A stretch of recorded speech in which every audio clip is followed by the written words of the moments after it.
claro, ya está muy bien, ya es. Claro, sí, sí.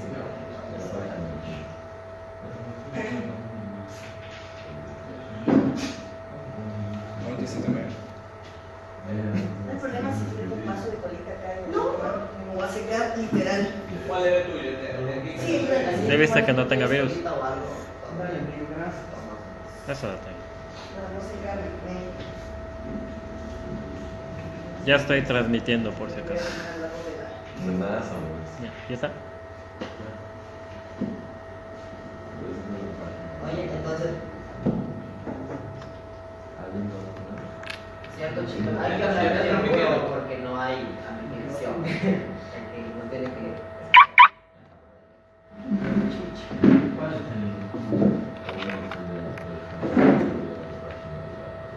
Bueno, que no estoy enfermo.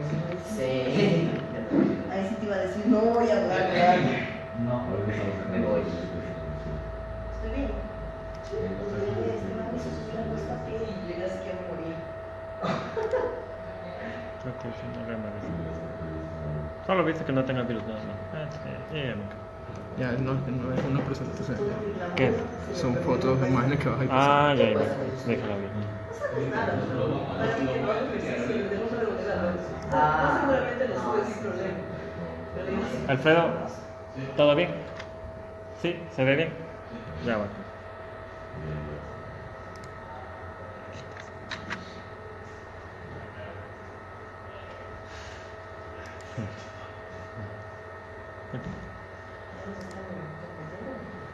Sí, pero está enfocado aquí. Solo está avisada.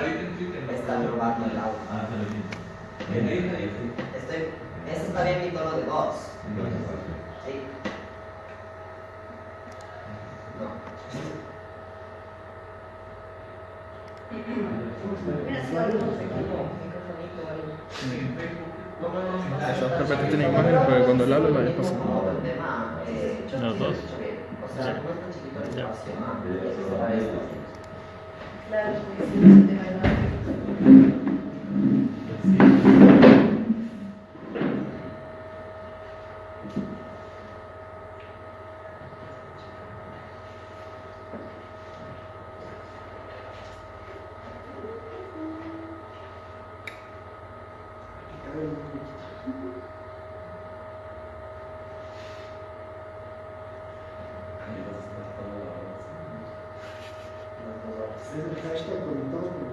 Sí, no, pero con X, pero ahí va. Desde la sí, con ese está conectados en vez de la O con X. conectados con el pueblo. Solo para eso. Sí. Pero nosotros que también nosotros fuimos marchando. Sí, te vi con las fotos. No, todo el mundo de solo una foto. Sí. Mira, que estamos pensando, esa foto está Esa foto no se da nada bueno. Pero es hermosa foto, pues que estás Pero de con esa foto de Hay más que se para que puedan celular. ver. Para ti, pues, esa foto es linda. Además que Cuesta no totalmente entregada. 20 más 30, $50. pues no estás comprado. Me dijiste que solo hasta $20, ¿no?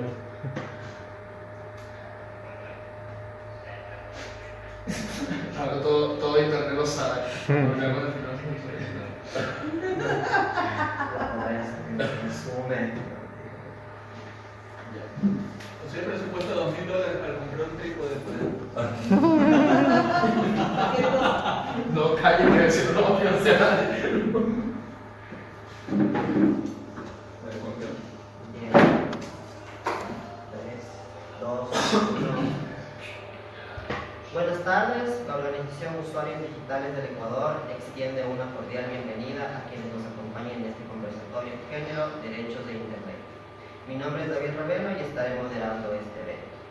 Este conversatorio será transmitido vía Facebook Live a través de nuestra cuenta de usuarios digitales o pueden buscar el enlace en nuestra cuenta de Twitter, @usuariosdigital, que también estará promocionando el enlace de esta transmisión en vivo. A quienes nos siguen por redes sociales pueden interactuar, dejar comentarios o preguntas a los panelistas usando el hashtag conectados por el orgullo con un X en lugar de O o A. Ya lo vamos a desplegar en la pantalla en breve. y etiquetando en nuestra cuenta @usuario digital si la pregunta se hace por Twitter o a la cuenta de los panelistas que igual desplegaremos en breve. Extendemos una cordial bienvenida al panel de expertos que nos acompaña esta tarde, conformado por activistas que desde cada uno de sus espacios se encuentra día a día en la lucha por la igualdad de derechos para personas LGBTIQ y demás personas con diversidades sexogenéricas. El panel está conformado por, a mi derecha tenemos a Pamela Troya, activista LGBTI, feminista y vocera de la organización Matrimonio Civil Igualitario. Organización fundada en 2013, PAME es muy activa en redes sociales, especialmente en Twitter, donde podremos ver sus cuentas desplegadas por. A la izquierda tenemos la Copa en Mota. Ambas iniciaron en 2013 uno de los espacios más interesantes y diversos de Quito, llamado el Pacha Queer, definido por ellas mismas como una colectiva transdisciplinaria que desde la transformación artística, la contracultura y la educación no formal promueve la emancipación de las cuerpas y liberación de los pensamientos, luchando contra el sistema binario y patriarcal. Y a mi derecha tenemos a Danilo Manzano, actualmente trabaja en Fundación Esquel, es parte de diferentes grupos de apoyo LGBTI en Ecuador, incluyendo la plataforma Quito Sal del Closet. Es locutor radial en temáticas sociales a través de Radio Pichincha Universal y también tiene un espacio de diálogo en redes sociales llamado Dialogando Arte. Antes de dar la palabra a nuestros invitados, solo quisiera dar unas cifras a modo de introducción para aterrizar la temática de este debate. Si bien el Internet ha sido una forma para difundir información de manera masiva y consecuentemente es muy importante para las luchas sociales, hoy en día Internet presenta muchos obstáculos para grupos que han sido tradicionalmente marginalizados. De acuerdo al informe sobre violencia contra personas LGBTI en las Américas, la Comisión Interamericana de Derechos Humanos instó a los estados a adoptar medidas para prevenir, investigar, sancionar y proporcionar reparación integral para la violencia dirigida hacia defensoras y defensoras de derechos LGBTI, quienes enfrentan una mayor vulnerabilidad a violencia debido a la intersección por su orientación o identidad sexual o genérica, su papel como defensor y defensora de derechos humanos y el tema en el cual trabaja. Además, la Comisión instó a adoptar medidas apropiadas para combatir el discurso de odio contra personas LGBTI, incluyendo la exposición de datos, lo cual es principalmente preocupante cuando se habla de niños, niñas y adolescentes LGBTI. La organización estadounidense Stop the Bullying, junto con Human Rights Watch, realizaron en 2015 una encuesta sobre acoso contra personas LGBTI en varios países de las Américas, incluyendo México, Brasil y Colombia, mostrando algunos hallazgos interesantes. De los aproximadamente 8.000 encuestados, 42% de las personas LGBTI o identificadas como tal sufrieron ciberacoso en el ámbito educativo. 25% de ellos decidió retirarse del sistema educativo por temor a que escale la violencia. 35% de los encuestados recibieron amenazas de violencia física o sexual por medio de redes sociales. El ciberacoso contra niños, niñas y adolescentes LGBTI es 3 veces más alto que la de otros grupos sociales. Hablando del Ecuador, un informe de 2017 citando a la Encuesta Nacional de Niñez y Adolescencia, ENA, recalca que el 64% de menores escolarizados de entre 8 y 17 años declararon haber presenciado peleas entre alumnos, un 57% destruía pertenencias de otros, un 69% declaró molestar o abusar a los más pequeños y un 15% de estos hechos se dieron en contra de niños, niñas y adolescentes de LGBTI o percibidos como tal. Una vez dado esta introducción, quisiera dar el paso a nuestros invitados, básicamente con una pregunta abierta. Básicamente quisiéramos que nos cuenten un poco cada uno de ustedes sobre su activismo, sobre las actividades que realizan, cómo empezó y cuál creen ustedes que ha sido el impacto que ha tenido el Internet en el mensaje que quieren transmitir a las personas. Es abierta la pregunta, comenzamos con quien quiera responder. Como quieran, quiera empezar. Muchísimas gracias por la invitación a usuarios digitales. Creo que este es un espacio muy importante. Creo que es el primero que se hace realmente en el que podemos relacionar nuestras temáticas en el tema del Internet, sobre todo en el ámbito de las redes sociales. Básicamente lo que yo quisiera comentarles o contarles es cuál ha sido mi experiencia dentro del tema de redes sociales, tanto desde que me presenté o me visibilicé como activista LGBTI, cuanto también por el tema de ser una persona que siempre es crítica con respecto a los discursos autoritarios o en específico al régimen anterior, ¿no? Entonces no sé si me ayudan con la presentación, por favor. Básicamente lo que quiero mostrarles es ejemplos, no es todo. Lo que hice es como un levantamiento de información muy rápido de cuál ha sido más o menos el ataque que he recibido. Esta primera parte es como mostrarles el ataque y hay un antecedente.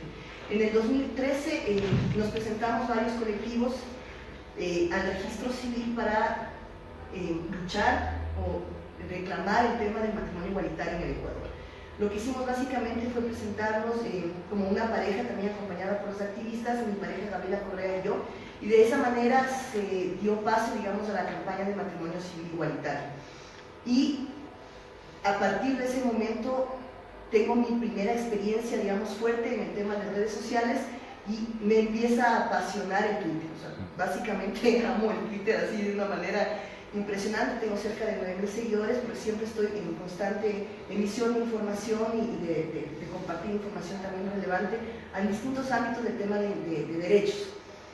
Y claro, como ustedes verán en lo que voy a mostrarles, a medida que yo suelto mis tweets o doy, digamos, mi posición sobre el tema LGBTI, matrimonio igualitario o cuestiones sobre el régimen anterior, básicamente son estas las respuestas que recibo. Si le puedes ir pasando, aquí pueden ver algo que dice Hola Enferma y se veían dos lesbianas.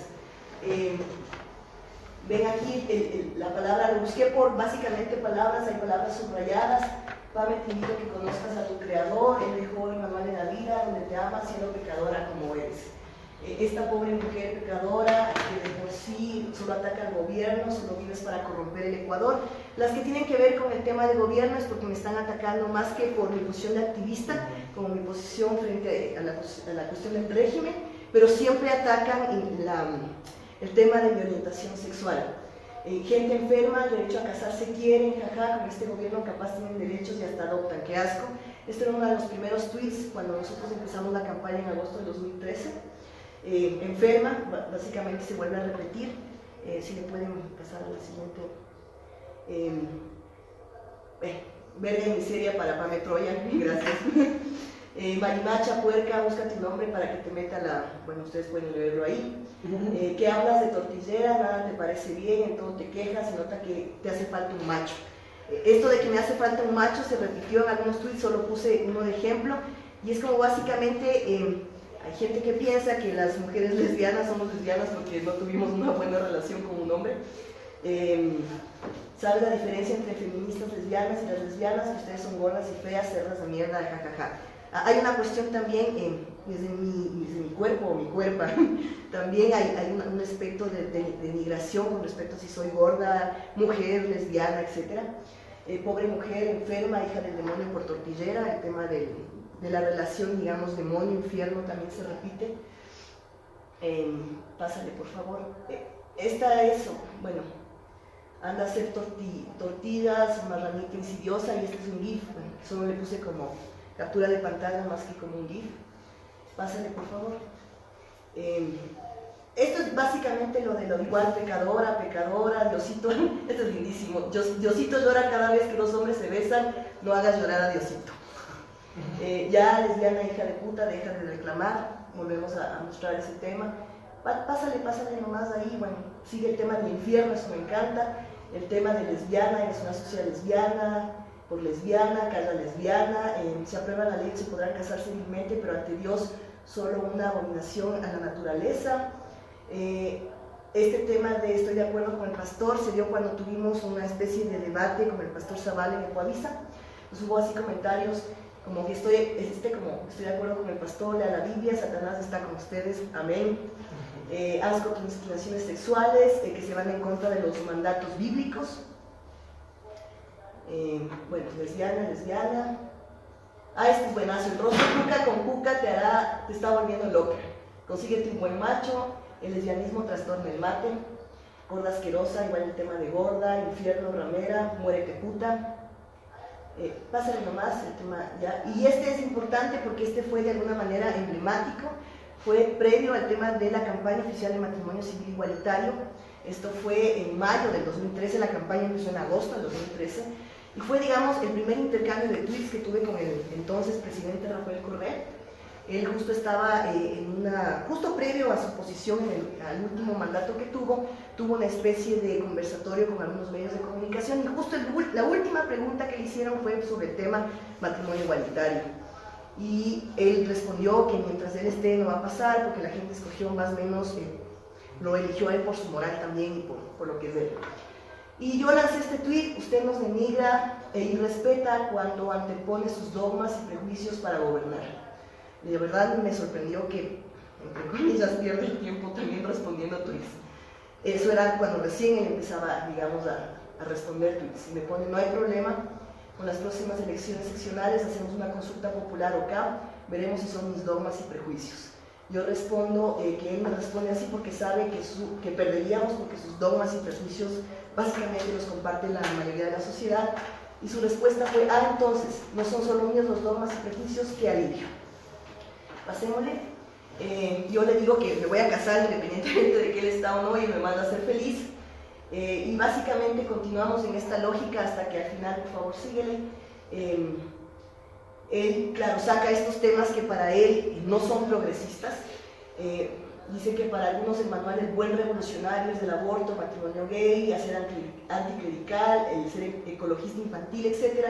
Y yo remato diciendo que para otros el buen revolucionario es el autoritario, machista, discriminador y prejuicioso. Entonces ahí, digamos, este tema del matrimonio igualitario tomó una fuerza particular porque a raíz de este intercambio de tweets, algunos medios de comunicación lo pusieron en primeras planas, en el sentido de que el presidente Correa estaba ofreciendo una consulta popular para el matrimonio homosexual. Afortunadamente el tema no siguió, porque para quienes no lo saben, someter a consulta un tema de derechos realmente es totalmente discriminatorio, porque no puede ser que una mayoría escoja sobre cuál va a ser el porvenir de una minoría, y más aún en el tema del ejercicio de derechos.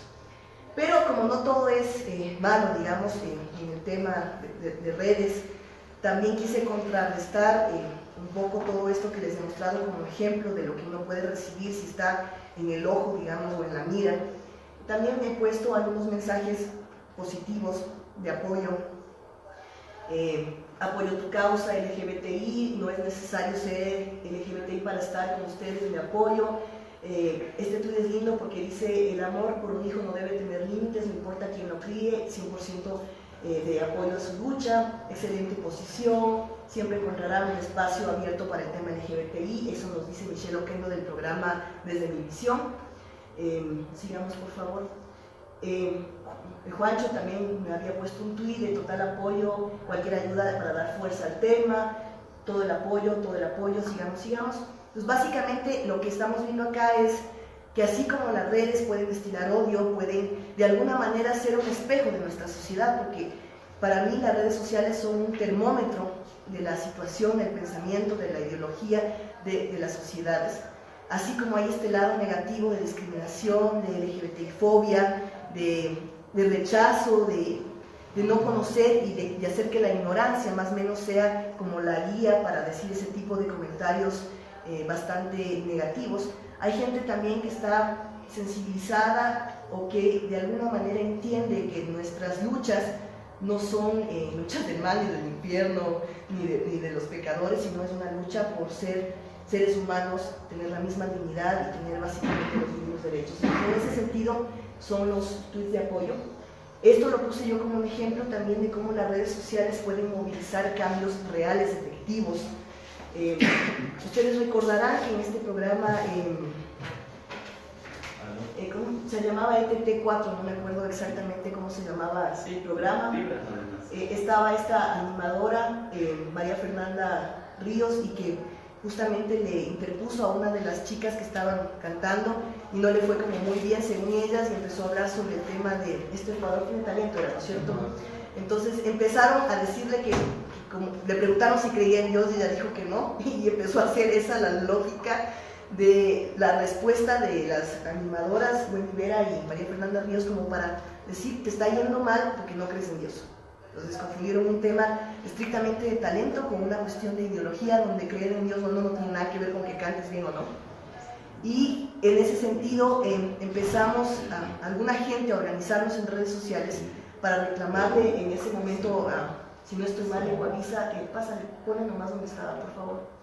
A Ecuavisa, y sobre todo también reclamarle a los auspiciantes, que en ese entonces eran Avon y Movistar, sobre si eso es realmente el programa que quieren evidenciar, si eso es realmente lo que quieren difundir a través de sus programas, el tema de la discriminación por ideología, por lo que piense una chica que está siendo partícipe del programa.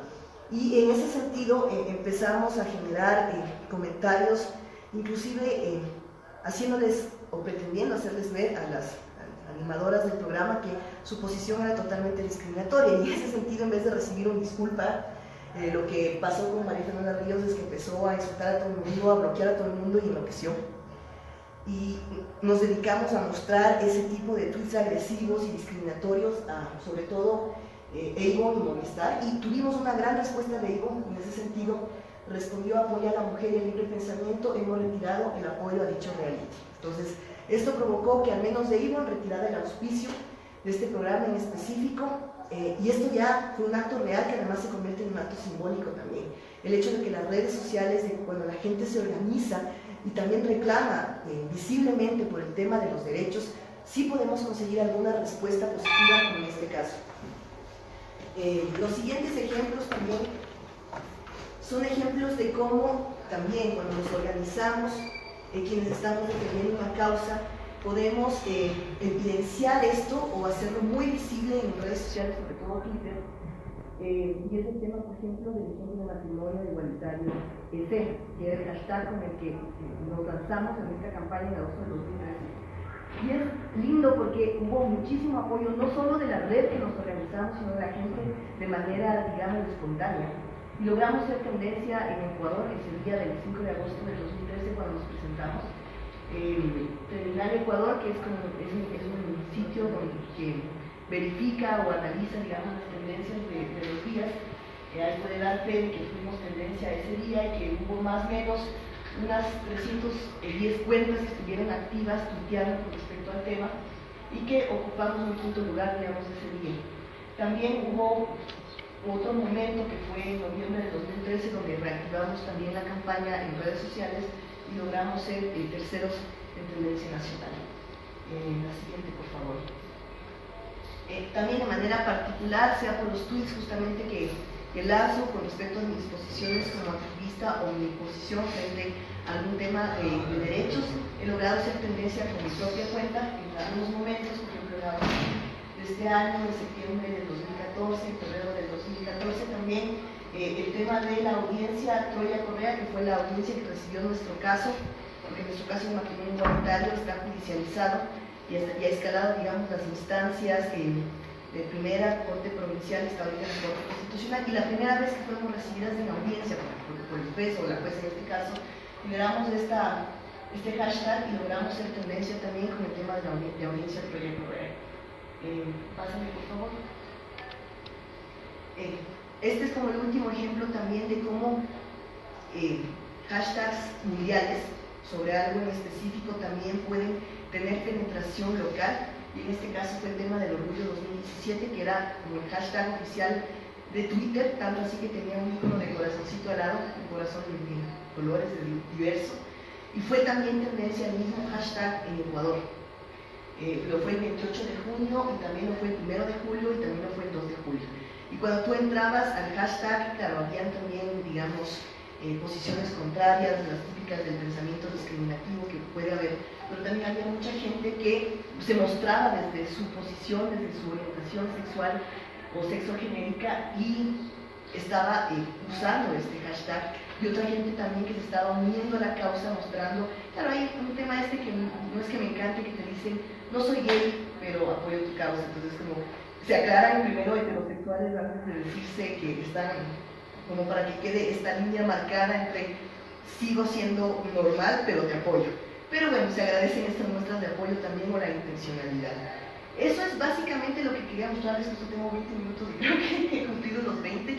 La idea un poco de esta vivencia era mostrarlo desde la particularidad, como una vivencia personal, de cómo las redes sociales han sido también un ejercicio mental muy fuerte para mí, porque al principio el recibir estos mensajes de que me mandan a violar o al infierno o a tener un macho o utilizan, digamos, mis rasgos físicos, mi orientación sexual para denigrarme, me afectaba, porque uno al principio realmente está recién entrando a este mundo digital Y luego realmente lo he tomado de manera muy olímpica, tan olímpica que tengo cerca de 700 cuentas troles identificadas y bloqueadas. O sea, ya no me hago mala sangre realmente en estar viendo, solo hice esto por este ejercicio de mostrarles cómo las redes sociales pueden ser este abanico, en donde puede por un lado ser algo muy grotesco y puede evidenciar el lado negativo de la sociedad, pero por otro lado puede ser una herramienta muy útil de difusión, de información y sobre todo de campañas o de luchas específicas y para masificar este mensaje a la sociedad, para que nos podamos mostrar en lo que somos y lo que estamos haciendo, básicamente. Muchísimas gracias, Pame. Les recordamos a las personas que nos están viendo por medio de Facebook Live que pueden participar y hacer sus preguntas y comentarios utilizando el hashtag Conectados con el Orgullo, poniendo la X antes de la S. Nuestras cuentas son usuarios digitales y @usuarios digitales en Twitter. La pregunta que estamos haciendo ahorita a nuestro panel de expertos es que nos digan un poco sobre su activismo, cómo ha ido evolucionando desde que comenzaron y cómo creen ellos que el Internet, cuál creen que ha sido el impacto que el Internet ha jugado en la difusión del mensaje que quieren tener. No sé si ustedes. Sí, como estamos. Nosotros no tenemos desde diapositivas. Solo traje unas cuantas fotitos, pero no sé, estamos ahorita ahí. Hola, primero quiero decir que me siento muy contento de compartir y de conocer aquí este espacio de usuarios digitales que la verdad no tenía mucho conocimiento antes, pero me parece que es muy bacán, del mismo modo como sentar en un escenario diversidad, que creo que es súper importante, que la gente entienda que el ser LGBT no es estar todos dentro de un mismo costal, como se dice, ¿no es cierto?, vulgarmente, sino que sí hay unas características propias, pensamientos divergentes, pero que de una u otra forma se alimentan en diversidad, y creo que eso es sumamente importante, ¿no? Y sobre todo con la presencia de las Pachacuira aquí, que marcan el tema de la disidencia y que a mí, en mi criterio personal, le vuelve todavía mucho más enriquecedor cuando hablamos sobre el tema de la diversidad sexogenérica, y tan importante como es el tema también del matrimonio igualitario, que para muchas personas LGBT también puede generar diferentes puntos de vista entre si es que en verdad o no es importante el tema del matrimonio para unos y para otros no, el tema de las identidades, cómo la heteronormatividad juega con nuestro cuerpo, cómo la sociedad nos quiere imponer cosas. Y bueno, yo les quiero mostrar un poquito cómo empezó el Dialogando Ando. Y el Dialogando Ando como tal nació de un deseo enorme que yo tenía en lo personal de que Facebook permita hacer transmisiones en vivo en Ecuador, y era algo que no pasaba. O sea, en otros países tú ya veías cómo la gente podía transmitir en vivo, lo cual es una herramienta realmente espectacular. Para mí el Internet, las redes sociales son una herramienta, no hay que olvidarse de lo territorial, sino que es una herramienta. Entonces, en un tema de creatividad, si podemos volver a las anteriores, porfa, hay cómo darse cuenta de cómo cuando se vuelve el apoyo colectivo, las cosas cambian, ¿no? Entonces, por ejemplo, una anterior, ahí, por ejemplo, estas de aquí como tal, eran hechas por mí mismo en PowerPoint, tal cual, o sea, coger fotos, poner una cosa, hacerle un print, pasarle a Paint, hacerle un JPG, y tenerle ya como una fotografía, ¿no? Y era el tema de que no había todavía un logotipo, solo era el nombre de Dialogando Ando, porque en realidad lo que yo hago es conectar, yo paso hablando por todo lado, hablo un montón. Entonces, conociendo gente, pensando en quién poder presentar, a quién articular y todo.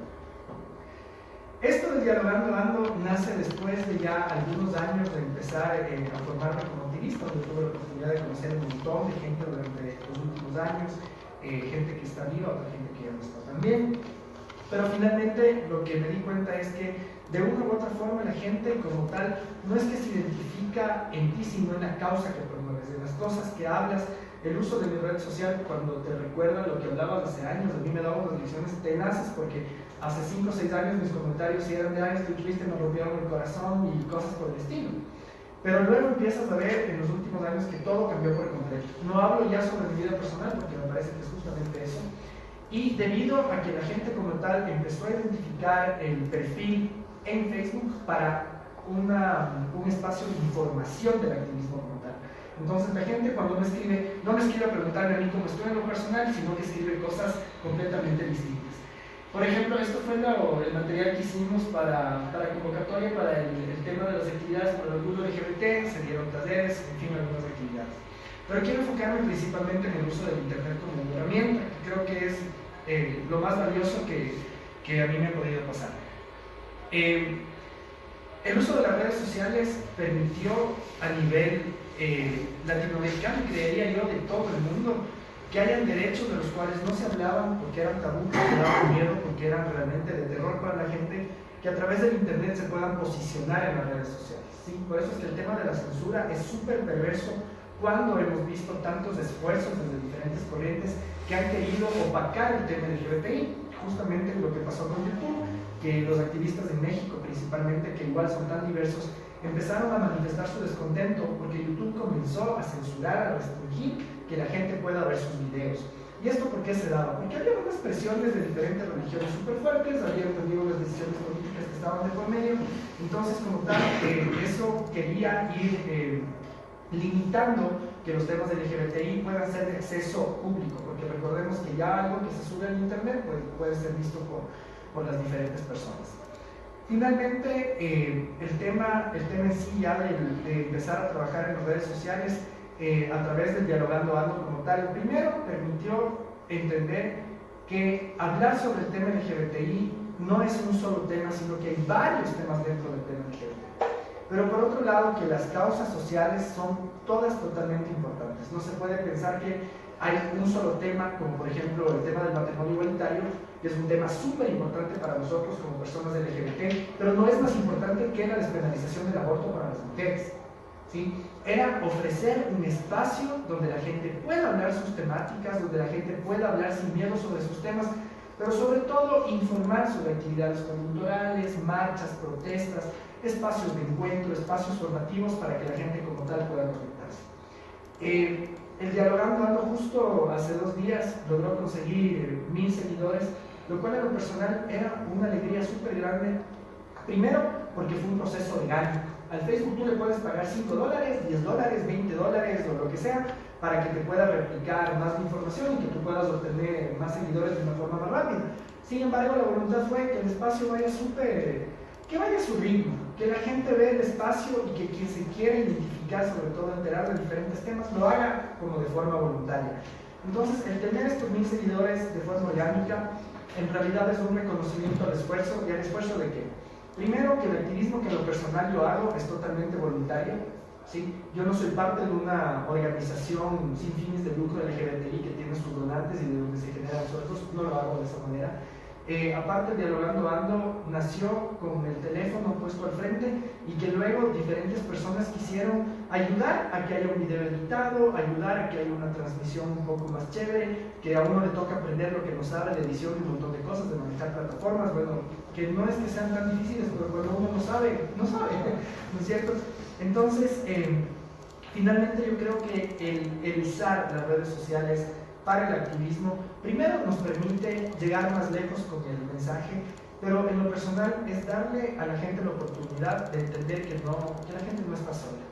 Hace exactamente 15 años esto era completamente diferente.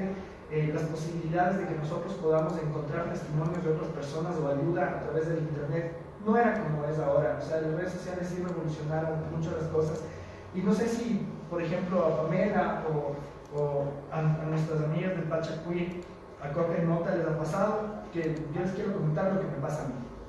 Llegan mensajes de texto a través de mensajes en Facebook, dicen: hola Milo, ¿cómo estás? Mi nombre es tal, tengo 15 años, salí del closet, mis papás me quieren llevar a una iglesia que yo no quiero, no sé qué hacer, no sé cómo es la ley. Hay otros mensajes: hola, tengo 35 años, estoy casado, tengo 2 hijos, mi esposa no sabe que soy homosexual, no sé qué hacer. Hay otra gente que envía hola y ahí vienen los mensajes bonitos. Hola, ¿cómo estás? ¿Sabes qué? Qué chévere, por las transmisiones logramos entender y darnos cuenta bajo qué tips podemos identificar si nuestros hijos o hijas están sufriendo acoso escolar en el colegio. O te mandan mensajes que dicen: oye, ¿sabes qué? Qué chévere la información que compartiste. No pude estar el día de la audiencia de Satia, pero esa transmisión en vivo me permitió ver cómo se dieron las cosas. Entonces, las redes sociales como tal son una herramienta que a nosotros nos permite informar, porque no es que informamos sobre nosotros, ¿no es cierto?, sino que nos volvemos ya un medio para que la gente pueda recibir información. Y en eso hay temas también que hay que también, yo no creería que es como tener prudencia, sino también cachar qué es lo que compartimos y qué es lo que quizás no es tan necesario compartir. Desde las miradas de LGBTI tan diversas, muchas veces el mismo machismo que tenemos casa adentro, ¿no es cierto?, de las personas LGBT, nos limita a veces también qué contenido compartir, qué otro contenido no compartir, porque pensamos que puede ser o no alusivo para otras personas. Y eso también que genera la autocensura, que es muy complejo, ¿no? Así que la experiencia como tal, en lo personal desde el activismo, primero me permitió entender que uno puede optar por dos vías. La primera, identificar que la gente empieza a seguir la información que tú das y que te valga un pepino y no hacer absolutamente nada. O lo otro, usarlo a favor, usar a favor de que la gente se entere, de que tenga información que realmente le pueda cambiar en algo su perspectiva, pero sobre todo articular con otras personas. Por ejemplo, a través de los mensajes, gente pidiendo ayuda, están los chicos de Pacta, que inmediatamente, si es un caso legal, se direcciona directamente a ellos. Si es un caso de psicología, con las redes psicólogos de LGBT. Si es un caso de terapia, la gente de Casa Baubo, que era justamente de una compañera lesbiana que se puso su terapia. Y en sí un montón de cosas. O sea, el hecho es de que nosotros deberíamos, a través de las redes sociales, hacer este tema de articulación, de saber hasta dónde llegamos en un momento, pero también están otras personas, otros espacios que pueden coger estos casos de discriminación, de vulneración y poder ofrecer una solución a través de sus canales. En sí, yo creo que la herramienta en sí del Internet también es un alivio para la gente que está en el closet de cierta manera, porque le permite ver que hay posibilidades, que hay espacios en diferentes países, en cada ciudad, que les hacen ver que no están solos, que no están solas, que hay la posibilidad también de salir del closet y de encontrar algún espacio en quien refugiarse a través de una conversación, de hacer un grupo de amigos, entre otras cosas.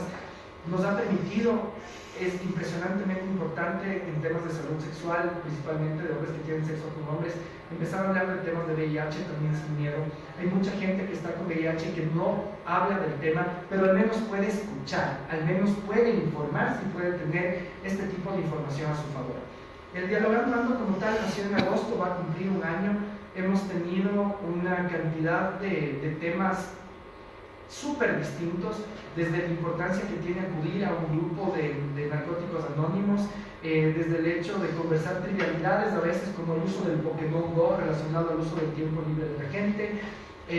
Hemos hablado sobre la importancia que tiene la despenalización del aborto en todas sus formas, no solo una, sino que es un tema de decisión, la importancia que tiene cuidar o reconocer casos de acoso escolar. Bueno, en sí han sido la verdad un montón de temas que se los hace sobre todo con muchísimo cariño, que no tiene precio, que Dialogando Ando no tiene auspiciantes hasta este momento, ojalá y verlo sí, porque realmente uno sí se come la camiseta también haciendo activismo, en este caso porque yo no vivo del mismo, pero yo creo que es la satisfacción, es el gusto de saber que uno puede ser un gestor de cambio y que en realidad el tema va que uno, de una u otra forma, uno pone la vida al servicio. Enhorabuena, hay un trabajo, el tener un trabajo que a uno le permite realizar este tipo de actividades, porque si no en realidad sería como mucho más complejo.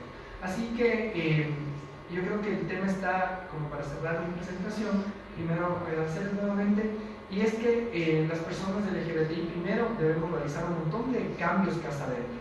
O sea, no debemos pensar que somos todos un grupo totalmente homogéneo, sino más bien todo lo contrario, de que cada uno tiene sus propias necesidades, pero sobre todo sus propios pensamientos. Así que no esperemos que todos pensemos de la misma forma. Creo que sí, el respeto está a la base para todo, pero sobre todo abrir la mente a que cuando vemos un chico gay, una chica lesbiana, una persona trans, que desde su identidad está demostrando algo que no logramos comprender, que no nos importe. Lo importante es que esa persona se sienta a gusto, ¿no? Somos muy heteronormados todavía como LGBTs, seguimos criticando la vida de las demás personas desde sus identidades, pensando en que lo correcto es ser o muy masculino o en el caso de las mujeres muy femenina, y en el caso de las personas trans, que seguimos esperando también que cumplan un rol cuando la libertad estética debería ser lo primordial desde cada persona y aún en construcción total, ¿no? Que el feminismo es sumamente importante. Y para finalizar, encontrar una causa, ¿no es cierto? Y usar las redes sociales para promover ese tipo de cosas, ¿no? Porque a la final hay mucha gente que a través del internet habla huevadas, Hay mucha gente que a través del internet comparte basura, contenido full basura, que hace muchísimo daño a las personas LGBT. Y la forma de contrarrestar no es coger y escribirles insultos en sus perfiles, sino más bien siendo conscientes de qué es lo que yo puedo compartir. Aquí hay dos momentos. El primero, lo que hago yo en mi vida cotidiana, cómo la práctica de vida realmente es coherente con lo que hago a través de las redes sociales, pero también tener el entendimiento de que nuestra red social como tal demuestra muchísimo de lo que también hacemos en el día a día. Para mí, el activismo a través de las redes sociales es una herramienta porque lo importante también es estar presentes todo el tiempo, en las charlas, en los espacios, en los apoyos a las compañeras, a los compañeros, a las causas, a las luchas, no solamente LGBT, sino abrirnos también a defender los derechos de los seres vivos, que en este caso también es medio ambiente y animalitos, ¿no? Eso creo que es lo que yo podría un poco comentar sobre la experiencia en el activismo, que me encanta, que me gusta mucho, que lo hago casi a tiempo completo y que en realidad no es una molestia, sino que más bien ya se convierte en la forma de vida, creo yo, que como dije, que no sé si para mañana seguirá siendo así, pero al menos en el presente, a mí en lo personal es lo que me hace más feliz. Muchísimas gracias, Danilo. Tuvimos ahorita la exposición de Danilo Manzano, activista LGBTI y conductor del programa Dialogando Ando, que se presenta por medio de redes sociales. Finalmente tenemos a las compañeras de la Pacha Queer. Igual la pregunta va igual para ustedes. Cuéntenos un poco sobre el activismo, cómo empezó y cuál creen que es el impacto del internet que tuvo en el mensaje que quieren incluir.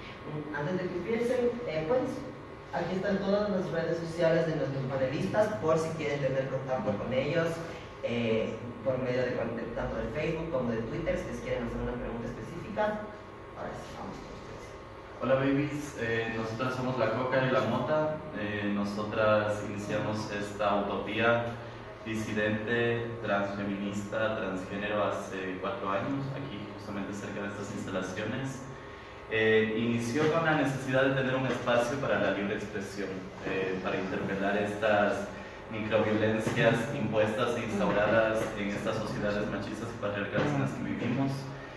Inició como un cuestionamiento a la disidencia sexogenérica, pero en este devenir de estos 4 años de marranerías que hemos venido haciendo, sentimos que el tema del género es un concepto, una construcción sociocultural que cada vez está más desdibujada, es más utópica, es una farsa. Entonces pensamos que seguir hablando de género o de géneros es como querer estipular un solo concepto, una verdad absoluta, o pensar que hay un solo feminismo cuando hay un montón de feminismos o hay un montón de géneros también, y que son temas que ya ni siquiera se deberían poner en la mesa, sino temas mucho más trascendentales como la violencia machista en las que vivimos, el sistema capitalista y de consumo que nos mantiene atadas sin darnos cuenta, o el extractivismo también.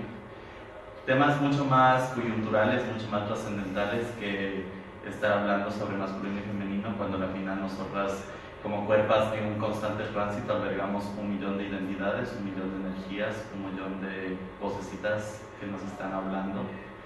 Y nada, con el internet. Bueno, la verdad es que yo creo que también, digamos, como todas conocemos un poco, bueno, o no sé, quienes conocemos un poco más de La Pacha, es un proyecto disidente, digamos, es un proyecto disidente que desde la disidencia, desde el habernos decidido hace más de 4 años quitarnos del sistema, es una crítica directa a la construcción capitalista, fascista y mercantil que hacen las empresas, los estados y todas las organizaciones institucionalizadas del uso de los medios. Entonces, para nosotras, digamos, obviamente, si bien ha sido una herramienta muy útil, como todas las herramientas que utilizamos, no solamente los medios de internet, sino las volanteadas, el mismo hecho de tener un espacio en la radio, y bueno, en cualquier espacio donde tengamos. De hecho, este mismo espacio para nosotras es una trinchera más de poder justamente, creo, poner en la mesa un poco los cuestionamientos que van más allá de lo evidente, digamos. O sea, no solamente, como decía La Coca, enfocarnos en un tema de género, sino que, digamos, este tema de género, por ejemplo, que nos atraviesa, el cuestionamiento va mucho más allá, en el sentido de, por ejemplo, justo lo que decía Danilo, o sea, las compañeras gays, las compañeras lesbianas, nosotros cuando, por ejemplo, hablamos de homofobia, decimos, bueno, al final, ¿quién puede decir cómo se ve un gay? realmente, o cómo ser una lesbiana, digamos, o sea, cuál es el estereotipo de gay, lesbiana o trans, como para decir, ¿sabes qué? Me está atacando por homófobo, o sea, tal vez yo ni soy gay, digamos, entonces no, ahí es cuando, digamos, se pone en jaque un poco estos como preconceptos o estos, ¿cómo diría yo?, estas construcciones sociales, no socioculturales, que yo creo que en lugar de romper estas brechas, lo que hacen es ahondarlas, ¿no? O sea, como reforzar las brechas, es decir, y justamente viene aquí la crítica al tema de las redes sociales, ¿no? Digamos, cómo nosotras, si bien podemos ser un canal de distribución de información, si bien podemos ser eventualmente incluso una figura política, como en algún momento la misma divulgación de información que estamos haciendo a través de nuestros canales es un acto irresponsable, o es un acto que de alguna forma incluso podría reforzar aquello que estamos cuestionando, sin quererlo, quiero decir, o sea, de hecho, quitando de lado esta situación pecaminosa y culposa del catolicismo y de todas estas prácticas colonialistas, ¿no? Sino más bien en la práctica, digamos, o sea, cómo nosotros, por ejemplo, podemos cuestionar el tema del patriarcado, el tema del consumo, y seguimos, por ejemplo, apoyando o replicando temas como la Marcha del Orgullo, que ya vemos que en Madrid, por ejemplo, o en otras ciudades mucho más grandes, es una total mercantilización. O sea, digamos, hay millones de dólares que se mueven alrededor de esto, y nosotras desde nuestras plataformas deberíamos también levantar la crítica, digamos, no solamente porque es trendy, digamos, no solamente porque es el tren del día, replicarlo, o sea, ese punto, digamos, o sea, no porque el tema es el tren del día, hay que replicarlo, sino tal vez en lo contrario, hay más bien que, o sea, ¿cómo se dice? O sea, hacer nuestra propia construcción desde nuestras propias plataformas y de nuestra propia forma también de concebir nuestras políticas personales. Y nosotros creemos que, de hecho, obviamente, tus políticas diarias, como lo que decíamos antes, son el reflejo también de lo que tú haces en las redes sociales. Es decir, nosotras, y de hecho ahí es la parte desvinculante que a veces nosotros encontramos y que nos pone en jaque, digamos, como muchas veces estas plataformas virtuales desdibujan al sujeto o a la sujeta, ¿no? O sea, como, digamos, muchas veces nosotras somos absorbidas de tal forma por los medios o por la red social que terminamos siendo, en lugar de sujetos de la red social, es decir, que la red social nos autorrepresenta o no representa, de hecho, o representa quiénes somos, cómo sentimos, qué pensamos, cuando de hecho no es así. O sea, la red social, el hashtag es una invención, y muchas veces es una invención sistematizada. O sea, es una creación mercantilista, donde decimos, vamos a encontrar este hashtag o esta forma de poner nuestro nombre para que se venda. Y no en una función de cuál es el mensaje, sino solamente de llegar a las masas. De decir, ahora tenemos tantos followers, o ahora, digamos, hemos logrado esto. Pero realmente, ¿cuál es el ejercicio de cambio como activistas que nos autodenominamos que estamos haciendo, digamos, en cada práctica? Y más allá, digamos, yo creo que de una crítica en particular, es, digamos, hacia todas, ¿no? O sea, como un cuestionamiento, yo creo, a levantar justamente el diálogo ahora entre derechos, género e Internet. De cómo, por ejemplo, igual el tema del Internet está siendo o es objeto de discriminación tenaz, porque no todas tenemos acceso, digamos, no todas las cuerpas tenemos un smartphone, no todas las cuerpas tenemos un computador.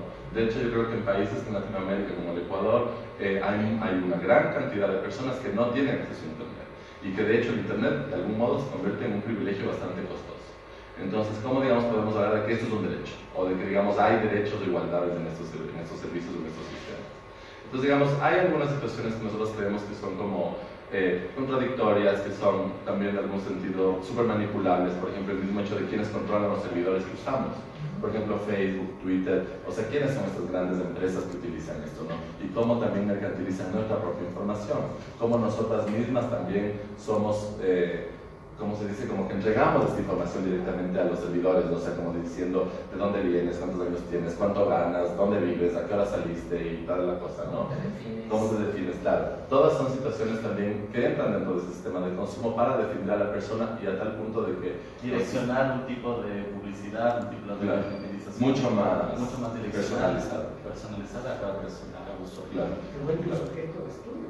Claro, mucho más. O sea, este tipo de situaciones, ya hay muchos proyectos y hay muchas colectivas que ya se están como trastocando, porque el activismo digital es algo que ya se está dando ahora, ¿no? Entonces, cada vez hay plataformas de software libre, hay plataformas de información encriptada, pero hasta qué punto estas mismas plataformas también siguen apropiándote también de tu misma información para manejarla desde otra trinchera. Entonces es como súper siniestra. Claro. Y también pensarse que, digamos, aunque parezca virtual, en realidad estos hashtags, estas movidas de trending y todo eso generan beneficios económicos. Probablemente no a quienes las tipean incluso directamente, pero sí a muchas otras articulaciones que están alrededor de estas plataformas como Facebook, todo, que de hecho tienen contratos firmados. O sea, claro, las grandes empresas tienen contratos firmados y por eso cuando nosotros nos inscribimos en una de estas plataformas, muy fascistas, de hecho, como nosotros les decimos, como el Facho Book, te hacen firmar también una condición de acepto, ¿no? Y cuando tú lees esto, no solo es una condición directa con esta compañía, ¿no? En este caso el Facho Book, sino es una firma con terceras, cuartas, quintas, sextas personas que tú ni siquiera sabes quiénes serán y hacia dónde va tu información. Entonces, digamos, para nosotros es un poco... si bien es cierto, son plataformas súper importantes, son plataformas que para nuestro propio proyecto nos ayudan un montón. De hecho, en el caso que tuvimos en el Cusco de discriminación, transfobia y violencia por parte de la policía del Cusco, que nos torturó, que nos violentó, que nos dejó por nuestra condición de mirarnos raras, porque ni siquiera era una condición de género, porque digamos visualmente nadie podía decir qué hacemos nosotras sexualmente o cómo nos definimos, digamos, nadie nos preguntó. Nunca un policía vino y dijo, vos cómo te defines, digamos, y según eso te llevo. No, sino fue la percepción visual nomás, o sea, de que tu apariencia, lo que decía la Pame también, o sea, cómo tu apariencia, por ejemplo, de gorda, o sea, genera gordofobia. Entonces, cómo también, claro, y cómo también se permea estas violencias, ¿no? Que no solamente es como, eres lesbiana, sino también aparte gorda, o sea, como si eso fuera un agravante, ¿no? Entonces, esto totalmente, digamos, de la misma mano de las fobias, ¿no? Las múltiples. Y yo siento que ni siquiera, eso ya ni siquiera bien tiene que ver con género, con el puro aspecto. Como si fueras morocha, como si tuviéramos un diente menos, como si fuéramos del sur o del norte. Entonces yo siento que también para nosotros, si bien es una plataforma súper importante, tenemos que ser igual súper críticas, babies, y también saber qué canales seguimos, qué información leemos, ser, digamos, y también ser más, ¿cómo se dice? Como más creativas, digamos, al momento de información. No sé si a todos nos pasa, pero por ejemplo, nosotros cuando vemos alguna noticia o algo que nos llama la atención, enseguida buscamos otros medios. Digamos, como también, por ejemplo, no quedarse con asociar información, ser más creativas en buscar nuevas fuentes, otras fuentes, tal vez otras cosas que no son solamente .com, sino tal vez .org, .net, o sea, diferentes de otro tipo de canales, ¿no?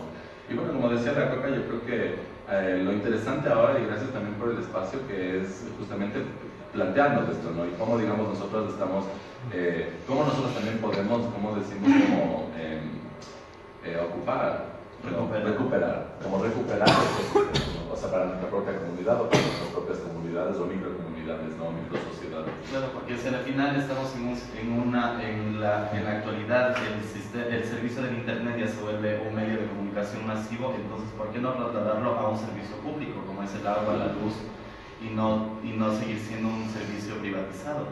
Entonces es como desde ahí también arrancar estos cuestionamientos sobre el uso del internet. Claro, el tener como derecho debería de ya, digamos, plantearse como un acceso público, ¿no? De hecho, por la misma importancia y de alguna forma este impacto que tenemos los actores, que tenemos las personas frente a estos medios, ¿no? Eso creo, y no sé, creo que es súper importante y más bien gracias por el espacio también para conversar. Listo, muchísimas gracias. Tuvimos la participación de Coca y de Moto, de ellos en el colectivo Pacha Queer, que intervinieron esta tarde en el evento sobre género, derechos de internet. Ahorita pasamos a la sección de las preguntas de los panelistas. No sé si tenemos alguna pregunta. Bueno, existe aquí una primera pregunta de Paula Isurieta, que dice, me parece genial el tema, pero ¿cuál es la línea política de estos procesos comunicacionales? No sé, es una pregunta abierta. Abierta para cualquiera de los panelistas. Pienso que justo lo que estábamos hablando, ¿no? O sea, no sé, digamos, yo siento que tal vez era un poco va de la mano de lo que estábamos hablando, o sea, de que, digamos, debe haber una política detrás de lo que decimos. O sea, que tiene que existir, o sea, nosotros tenemos que tener una responsabilidad política, no solamente como esta política, ¿cómo se dice?, verbal, o como esta política de dogma, ¿no? Sino una política que se hace. O sea, como una política que nosotros vamos también haciéndola no solamente en un Twitter, sino en nuestra vida cotidiana. Es decir, como nosotros, por ejemplo, hacemos un post diciendo, che, vamos a dar un taller de autogestión con reciclaje, por ejemplo. O sea, no más basura, vamos a ver nuevas formas de hacer compost y lo que sea en algún taller, y nosotros vamos a consumir lo que podamos afuera. o vamos a botar toda la basura que podemos. O sea, pienso que ahí ya no tiene empate el tema de cómo nosotros vivimos la política y qué es lo que nosotros también entendemos como política, ¿no? Y yo siento que eso es justo lo que decíamos antes, digamos que muchas de estas figuras, por ejemplo, que nosotros vemos en las redes sociales, que son súper retuiteadas y que son, o sea, como súper conocidas, súper populares, lo utilizan para nada, o sea, lo utilizan para más bien generar, para reforzar estos mismos estereotipos, estos mismos estigmas de homofobia, de discriminación, y no solamente con el tema de género, ¿no, babies? Porque hay cosas mucho más fuertes también que nos atraviesan a todas, como la clase, la nacionalidad, las fronteras, la economía, la salud. Entonces, de algún modo, digamos, es como lo que decíamos antes también, ¿no? O sea, yo siento que el tema de política viene de la mano, por ejemplo, cómo nosotros podemos vivir felices un mes del orgullo de colores un día, mientras que a las compañeras trans tienen que seguirles catalogando como disforia de género en los hospitales. Cómo, digamos, el país apoya, el municipio manda apoyando a la marcha del orgullo un bloque de asambleístas cuando estamos financiando con nuestros propios impuestos de la ciudad la embajada de Palestina en el centro histórico, con 600, 800 mil dólares. O sea, mientras que en Palestina matan a los gays. O sea, hay una discriminación, o sea, ser homosexual en Palestina es ilegal. Entonces, ¿cómo, digamos, nos llenamos de colores y de alegría cuando en realidad, cuando en la realidad no es así? Entonces, creo que ahí viene la disociación de la política con la práctica. Ahora también, como la pregunta es tan abierta y no es Claro, específica, claro. le podría decir a la persona que nos pregunta eso también que desde mi lado, por ejemplo, las luchas que hacemos son luchas políticas, no son luchas partidistas porque no responden a la lógica de un partido o una facción, digamos, ideológica en particular. Pero obviamente estás haciendo un activismo político porque estás irrumpiendo contra el tema del poder. Entonces, justo como hablaba en las pachas, o sea, estamos en un sistema heteronormativo donde nos dicen que debemos ser. Y obviamente desde nuestras mismas identidades, de nuestros cuerpos y cuerpos, como dicen ustedes, se nos impone un modelo a todo nivel, o sea, cómo tienes que verte físicamente, cómo tienes que actuar, cómo tienes que relacionarte y a quién tienes que amar. O sea, definitivamente te dan como un manual para vivir, cuando realmente la vida no es ceñirte a ese manual. Y si no te ciñes a ese manual, entonces somos los diferentes, somos los disidentes, somos los anormales, somos los extraños. Y si realmente tú vas viendo persona por persona que tanto encaja en ese perfil, vemos que realmente los disidentes, los anormales, los discriminados son la mayoría. Y eso es lo más irónico, porque viene a ser una minoría muy específica, la que realmente es blanco o blanco mestiza, que tiene un poder económico entre medio y alto, que es heterosexual, digamos, puede vivir la vida diciendo jamás he vivido la discriminación. Cuando yo me topo con alguien así que jamás he vivido la discriminación, digo, loco, o sea, eres parte de ese 0.01% que tiene todo. Claro. Cuando la mayoría, justo lo que ustedes decían, vivimos discriminación por ser gordos, por vernos diferente, por amar a alguien que no deberíamos amar entre comillas, por ser pobres, por ser personas con discapacidad. Entonces se cruzan todas esas variables. Entonces, volviendo a la respuesta, lo que hacemos es político, desde nuestro cuerpo, desde la lucha que hacemos, desde lo que hacemos. Y claro, estoy totalmente en sintonía con lo que dicen ustedes sobre las redes sociales. Son un monopolio definitivamente. Hay una información que está acumulándose, que es nuestra información, que está en el dominio de estas mega empresas, pero lamentablemente también somos parte del sistema al utilizar esto, y quienes no tenemos evidentemente un poder adquisitivo impresionante, no tenemos más que utilizar estas herramientas que de alguna manera son las menos costosas de las que tenemos acceso para poder difundir de alguna manera este mensaje y la lucha que hacemos. Entonces, si más o menos respondí la pregunta de la persona, es en esa línea como quería más o menos responderlo, ¿no?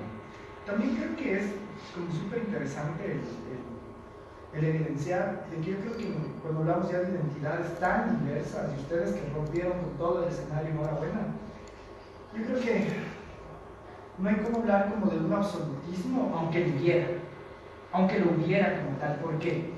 Porque si nosotros vemos primero, no es solamente el mundo heterosexual, ¿no?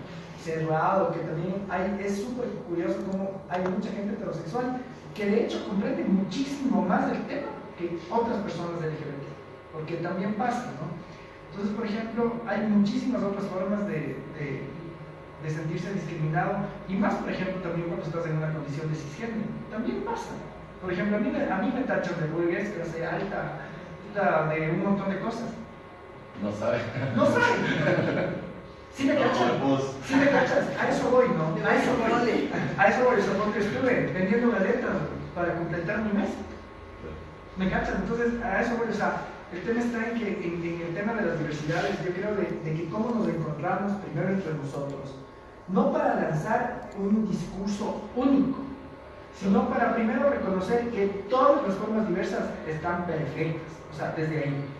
Luego de eso, por ejemplo, un poco también del comentario que veía, que hablaba sobre cómo sentir un nivel de orgullo en el orgullo LGBT si no se le ve desde un tema de reivindicación. Estoy totalmente de acuerdo. Pero, por ejemplo, a la mayoría de gente que no ha escuchado nunca nada más allá de lo gay y lesbiana y que lo LGBT recién es un concepto nuevo, entonces tampoco les podemos llegar a sacudir y decir, chucha, vuélvete disidente. Yo creo que lo mejor está en el ejemplo, que lo hacen ustedes, que lo hacen actualmente con su lucha, desde su propia identidad también, porque yo creo que si no caemos en un tema de quién tiene la razón, cuando al final estamos todos queriendo incidir en lo mismo, y eso mismo es diverso y tiene muchas líneas de incidencia, ¿no?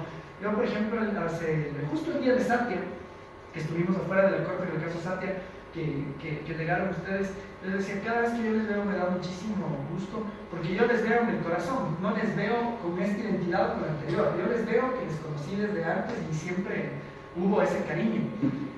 ¿Cómo demostrarle justamente a la gente eso? De que el tema de la identidad pasa por un gusto y deseo personal, pero que al final ese ser, esa luz, esa energía, la tenemos todos independientemente de esta coraza que nos encanta decorarla, maquilarla, expresarla, que ese debe ser uno de los primeros derechos también, pero que sobre todo ser LGBT o no definirse ni siquiera como LGBT, finalmente resulta más válido de cómo una persona se siente y que nadie le joda por sentirse así.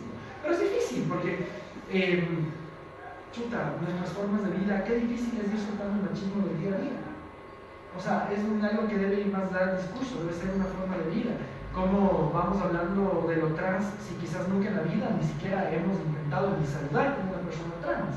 O cómo nosotros estamos combatiendo el tema capitalista, porque de pronto sí, seguimos comprando en las grandes cadenas de supermercados y de tales, que yo, por ejemplo, en lo personal, lo sigo haciendo, sigo siendo parte de una forma de... Es que en el caso de no terminamos. Entonces, el tema está, amigos, amigas, amigues, como sea, que me encanta este vocabulario y cómo nos dan en la boca, porque es así. ¿De qué forma invitamos a la gente que a través del pensamiento diferente opte por prácticas que sean más coherentes con todo el medio ambiente, a la vida animal, a la vida del ser humano, el respeto? No es bien difícil aún en nosotros mismos desprendernos de ese tipo de cosas, pero recordar que somos humanos. Entonces el cambio como tal no es de la noche a la mañana, pero que está bien darse la oportunidad, ¿no? Darse la oportunidad, y yo creo que tanta diversidad es positiva. Incidir en lo político es imperativo también, al menos mientras este sea el régimen o la forma. Yo no sé hasta qué punto ya la democracia como tal es la vía, sino más bien ha sido para mí la cuna, la cuna perfecta de la corrupción, porque en la representatividad yo no me siento representado por absolutamente nadie, pero a la gente tampoco le gusta participar. Son tantas cosas, y más aún en nuestros temas de LGBTI. Entonces yo considero que sí, en lo personal, las redes sociales, aún en su perversión capitalista que ha enriquecido los bolsillos de miles de millonarios, pero es una herramienta que vale la pena usar por lo que nos permite hacer en la vida de los demás, ¿no? Y no en el sentido directo, sino de algo sirve, o la gente eso como tal lo hace. Muchísimas gracias a nuestro panel de expertos por sus respuestas. Expertos. A todos quienes están participando en este conversatorio. Por tema de tiempo, lastimosamente ya no podemos continuar más dialogando, pero esto cabe para tener una segunda invitación con todos ustedes para seguir hablando sobre estas temáticas que nos deberían concernirnos a todos. A manera de cierre, quisiera simplemente recoger un poco todo lo que ustedes han dicho. El Internet es un arma de doble filo. El Internet puede ayudar a difundir mensajes, luchas sociales, puede ayudar a generar empatía con otras personas, pero al mismo tiempo es parte de este sistema heteropatriarcal, es parte de este sistema machista, ya que está constituido el Internet, son simplemente grandes conglomerados multinacionales y gobiernos. Entonces, es un deber de los ciudadanos, es un deber de nosotros como sociedad civil, preocupado por nuestros diferentes temas y asuntos, estar pendientes de lo que sucede en el tema del Internet, debido a que cada día es mucho más el uso que le damos y es mucho más la importancia que tiene para difundir nuestras luchas. Muchísimas gracias a todos los que nos siguieron por redes sociales y gracias. Lo personal es político, babies. Eso, lo personal es político. Esa es la mejor respuesta.